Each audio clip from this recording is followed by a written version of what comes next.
চিতল মাছ, চিতল মাছের পিঠের দিক। এটা কোলের দিকটা খাওয়া হয়ে গেছে, পিঠের দিকটা পরে আছে। আমার হাজব্যান্ড হলো ভোজন রসিক, সে বললো আজকে চিতল মাছের মুঠা বানাও পিঠের দিক দিয়ে। কিন্তু এই মুঠা বানাতে অনেক পরিশ্রম। আগে প্রথমে কাটা ছাড়িয়ে নিতে হবে, কারণ তোমরা জানো চিতল মাছে অনেক কাটা, যা কোলের দিক খাওয়া যায়, পিঠের দিক খাওয়া যায় না। পিঠের দিক মোটেও খাওয়া যায় না।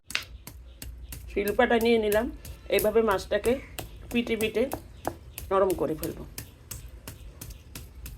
যে মাছ বেরিয়ে আসছে,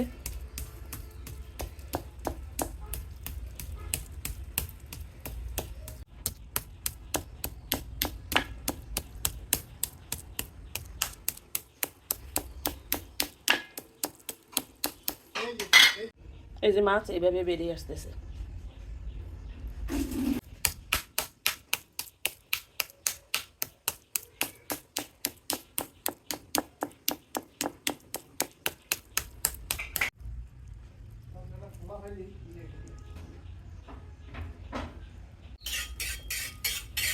এইভাবে মাছগুলি আমি ছাড়িয়ে নেব কাটা থেকে।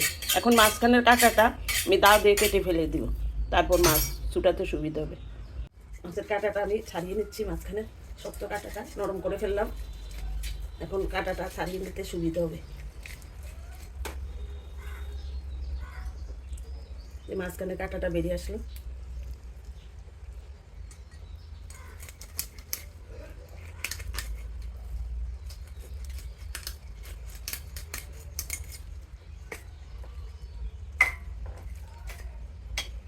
একইভাবে এই মাছটাকেও আমি আগে নরম করে নেব, তারপর এইভাবে কাটা ছাড়িয়ে মাছটা সম্পূর্ণ ছাড়িয়ে নেব। এইভাবে এখন এই চামিচ দিয়ে মাছটা ছাড়িয়ে নেব।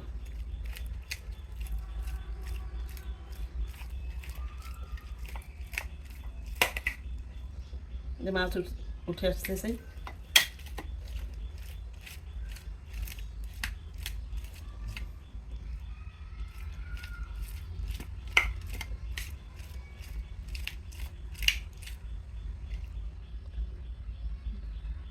মাছের যে লেজটি আছে সেটাকেও একইভাবে করব, এটাও ফেলবো না। এইভাবে পিটে পিটে নরম করে তারপর এটার থেকেও মাছ বের করে নেব। চামড়ার ভিতরেও লাস্টে অনেক মাছ আছে, কত কষ্ট। এবার দেখো চিতল মাছের মুঠা খেতে টেস্ট, কিন্তু করা অনেক ঝামেলা। অনেকে এই জন্য কাটার জন্য চিতল মাছটা কিনতে চায় না। মাছ ছাড়ানোর পর চামড়ার উপরে কি লেগে আছে দেখো, অসংখ্য কাটা।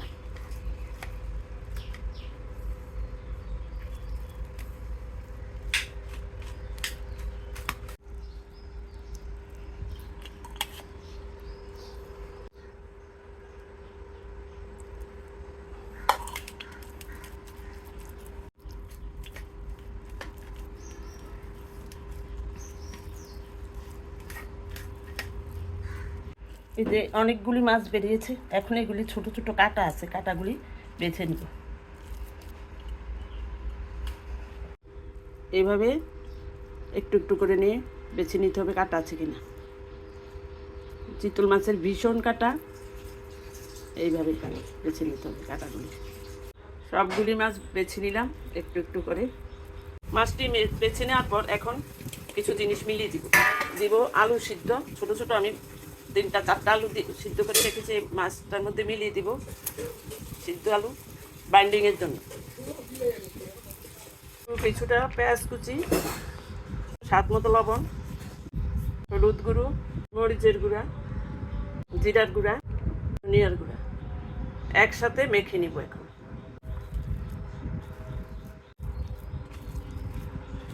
সবগুলি একসাথে ভালো করে মেখে নেব।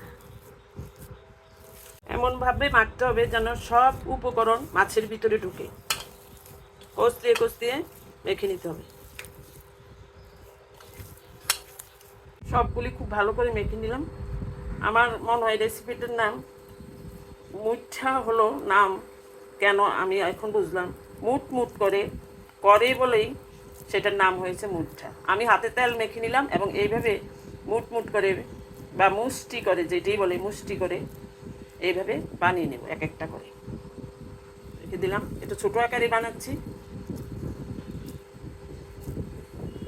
এই রেসিপি যাবে আমার ছেলেদের কাছে ঢাকা, তার জন্যই দুপুরবেলা এই গরমের মধ্যে দাঁড়িয়ে দাঁড়িয়ে কষ্ট করছে। কেউ হয়তো অনেকেই অনেক বড় করে, আমি বড় করব না, আমি একটু ছোট আকারে করব। যে এইভাবে করে নেব।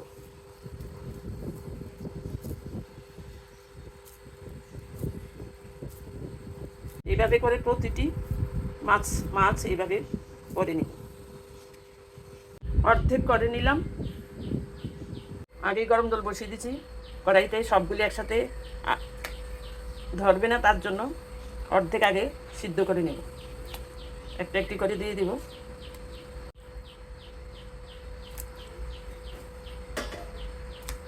অর্ধেক আবারও করে নেব। গরম জলে দেওয়ার সাথে সাথেই কালার চেঞ্জ হতে শুরু করেছে। খুব আলতো করে একটু নেড়ে দিব। আর সিদ্ধ করবো না, নামিয়ে ফেলবো এখন।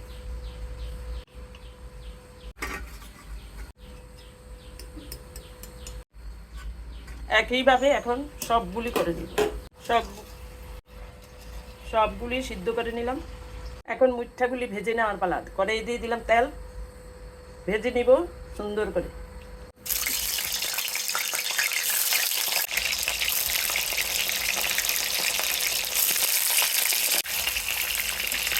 এইভাবে সবগুলি মুঠা ভেজে নেব।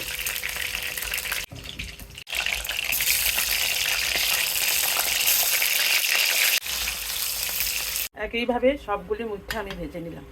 এখন চলে আসছি মূল রেসিপিতে। ফোড়নে দিয়ে দেবো তেজপাতা, গোটা গরম মশলা, আদা, জিরা।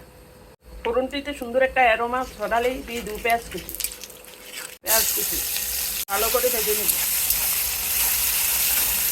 মশলা ব্যবহার করব জিরা, ধনিয়া বাটা, সামান্য রসুন বাটা এবং কাঁচা মরিচ, শুকনা মরিচ বাটা। পেঁয়াজ বাটা হয়ে গিয়েছে, দিয়ে দিব আদা বাটা, সামান্য বাটা ভেজে নেব ভালো করে। দিয়ে দিব জিরা, ধনিয়া বাটা, মরিচ বাটা, হলুদের গুঁড়া করে মশলা কষিয়ে নিব। কালারের জন্য দিয়ে দেবো একটু কাশ্মীরি লঙ্কার গুঁড়ো, কষিয়ে নিব। দিব স্বাদ অনুযায়ী লবণ। মশলায় তেল ছেড়ে গেছে, এখন দিয়ে দিব গরম জল।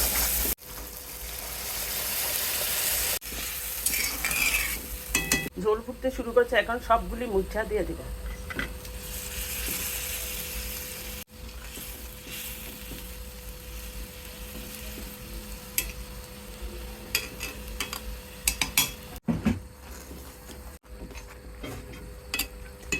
ঢেকে দিয়ে 10 মিনিট রান্না করবো। দিয়ে দিব কয়েকটা কাঁচামরিচ, আরও ঢেকে দিব। হয়ে আসলো চিতল মাছের মুঠা রেসিপি। নামানোর আগে দিয়ে দিলাম 1 চামচ ঘি। তোমরা এটা না দিলেও পারো, স্কিপ করতে পারো। আমি দিলাম। কেমন লাগলো রেসিপিটি কমেন্ট বক্সে লিখবে। আবারও আসবো তোমাদের মাঝে নতুন রেসিপি নিয়ে। ততক্ষণ পর্যন্ত ভালো থাকবে, সুস্থ থাকবে, নিরাপদে থাকবে। বাই।